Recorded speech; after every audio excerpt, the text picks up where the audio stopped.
आज हम पृष्ठ रसायन के बारे में पढ़ेंगे। इसके अंतर्गत हमें पहला पॉइंट सतह रसायन की परिभाषा, दूसरा पॉइंट है अवशोषण, तीसरा पॉइंट है अधिशोषण, अधिशोषण व अवशोषण में अंतर, अधिशोषण के प्रकार और भौतिक अधिशोषण व रासायनिक अधिशोषण में अंतर। सतह रसायन की परिभाषा: रसायन शास्त्र की वह शाखा जिसके अंतर्गत ठोसों के पृष्ठतल के स्वभाव एवं इनके पृष्ठ पर या सतह पर होने वाले परिवर्तनों के बारे में अध्ययन किया जाता है।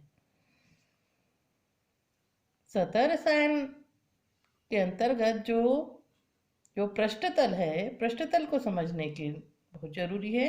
और यह पृष्ठ सतह जो है, जैसे बाहरी भाग, जो किसी भी ठोस वस्तु का बाहरी भाग, वह पृष्ठ सतह कहलाता है। जैसे ये चश्मे का डिब्बा है और इस चश्मे के डिब्बे का जो बाहरी भाग आपको दिखाई दे रहा है, यह पृष्ठ भाग कहलाएगा या इसकी ये पृष्ठ सतह कहलाएगी। डस्टर यदि है तो उसका जो बाहरी भाग है वह पृष्ठ सतह कहलाएगा डस्टर का। और पेन है, पेन का जो बाहरी भाग आपको दिखाई दे रहा है, यह पेन की बाहरी सतह है। यदि मान लो किसी पात्र में द्रव पदार्थ भरा हुआ है तो उसका जो ऊपरी हिस्सा, ऊपरी भाग है, ऊपरी सतह, वह उसका पृष्ठभाग कहलाएगी। पृष्ठ सतह, सतह रसायन को समझने के लिए हमें दो जो है शब्दों को समझना बहुत आवश्यक होता है। पहला है अधिशोष्य और दूसरा है अधिशोषक। तो अधिशोष्य और अधिशोषक क्या होते हैं? ये जो अधिशोष्य है वह पदार्थ जिसकी सतह पर अधिशोषण की घटना होती है, अधिशोषक कहलाता है। और अधिशोष्य वह पदार्थ होते हैं जो अधिशोषित किया जाता है। यदि चाक को हम स्याही के विलयन में डुबा देते हैं तो स्याही केवल ऊपरी सतह पर अधिशोषित होती है। यदि चाक के टुकड़े को तोड़ के देखें तो चाक का टुकड़ा अंदर की ओर सफेद दिखाई देता है और स्याही केवल चाक की ऊपरी सतह पर ही दिखाई देती है। तो अधिशोषक चाक कहलाई और स्याही जो है वह अधिशोष्य कहलाएगा। उसी तरह एक और घटना होती है जिसे अपन कहते हैं अवशोषण। अगली घटना है अवशोषण। और अवशोषण में ये जो किसी भी ठोस के पूरे संपूर्ण ठोस में होने वाली घटना होती है। जैसे यदि स्पंज को पानी में डालने पर पानी पूरे स्पंज में चला जाता है, अर्थात पानी पूरे स्पंज में अवशोषित हुआ, तब अवशोषण पूरे या संपूर्ण ठोस में होने वाली प्रक्रिया है। और वह अधिशोषण ठोस सतह पर होने वाली प्रक्रिया है। तो ये जो अधिशोषण है, ये चाक को स्याही के द्वारा स्याही में डुबो दिया गया था, तो ये जो स्याही है वह ऊपरी सतह पर अधिशोषित हुई थी। यहाँ पे अधिशोषक, अधिशोषित शब्द का उपयोग करेंगे। और स्पंज को जब पानी में डुबाया तो स्पंज में पानी पूरे ठोस में चला गया और यहाँ पे अवशोषण शब्द का उपयोग करेंगे। अब हमें अधिशोषण और अवशोषण में अंतर, अधिशोषण और अवशोषण में अंतर। पहला अंतर है, यह एक पृष्ठीय घटना होती है अधिशोषण, और अवशोषण यह पदार्थ के भीतर तक होने वाली घटना होती है।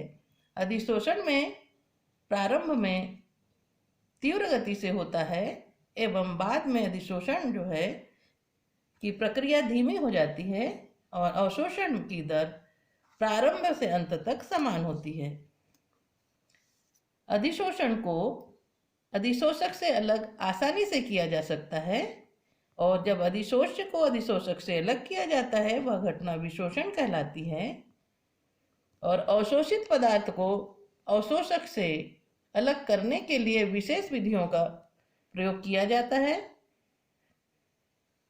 जैसे वाष्पन और क्रिस्टलन। चौथा पॉइंट है अधिशोषण में साम्यावस्था प्राप्त करने में आसानी व कम समय में प्राप्त हो जाती है और अवशोषण में साम्यावस्था प्राप्त होने में अधिक समय लगता है। इनके साथ साथ ठोसों में होने वाली दो घटनाएं और है। एक है आपका जाब्सन जिसे अपन शोषण कहते हैं और दूसरी घटना है विशोषण जो अधिशोषण के विपरीत घटना है। तो विशोषण अधिशोषण की विपरीत प्रक्रिया है, अर्थात वह प्रक्रम जिसमें अधिशोषक के सतह से अधिशोष्य को पृथक किया जाता है। मतलब यदि चाक को स्याही में हमने डुबाया तो चौक से स्याही को अलग करना विशोषण कहलाएगा। और अगली घटना है एक शोषण, जिसमें शोषण वह घटना है जिसमें अधिशोषण व अवशोषण की प्रक्रिया एक साथ होती है।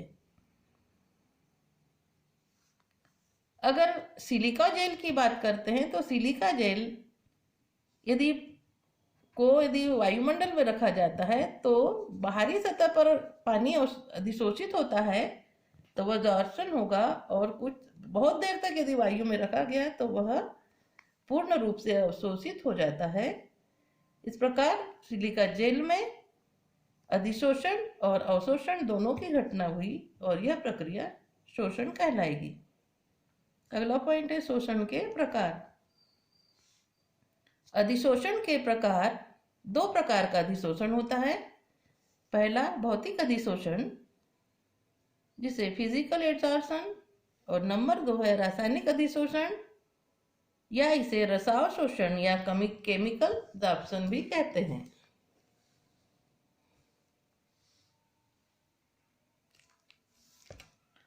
भौतिक अधिशोषण, जब अधिशोषक की सतह पर दुर्बल वैन डर वाल्स बल द्वारा बंधा रहता है, इसमें ऊष्मा का मान कम होता है और भौतिक अधिशोषण में जो पदार्थ अधिशोषित हुआ है उसे आसानी से अलग किया जा सकता है। अतः यह अधिशोषण उत्क्रमणीय प्रकार की प्रक्रिया हुई।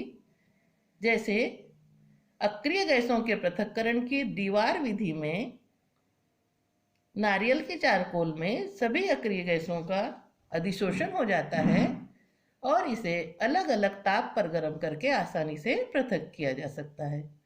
नंबर 2 रासायनिक अधिशोषण, इसे लेंगम्यूर अधिशोषण भी कहते हैं।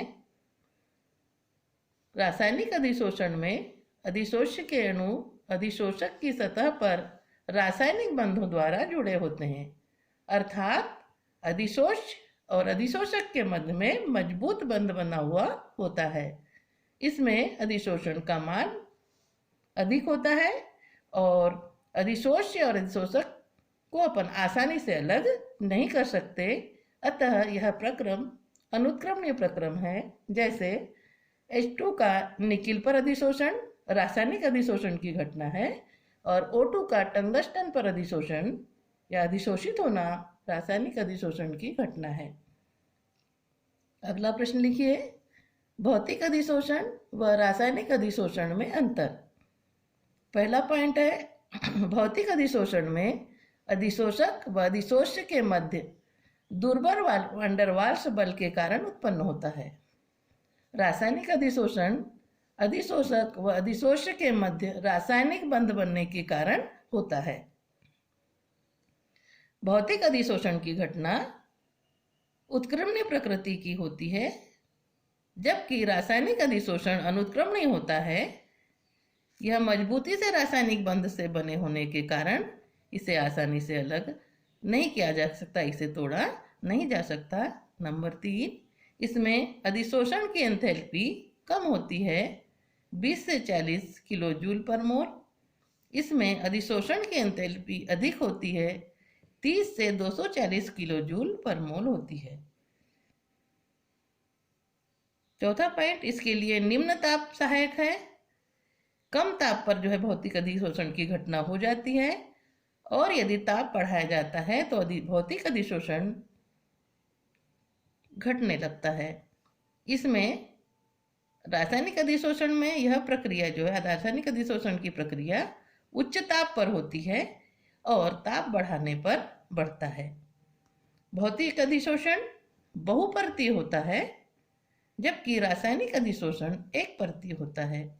बहुपर्तीय का मतलब जो ठोस है, यदि मान लो इसके अणु 2-3 परत तक, 2 परत या 3 परत तक यह भौतिक दुर्बल वान डेर वाल्स बनाता है, जबकि रासायनिक अधिशोषण में एक परतीय होता है। केवल जो ऊपरी सतह होती है उन्हीं के अणु या परमाणु या आयनों के साथ में यह रासायनिक बंध का निर्माण करता है।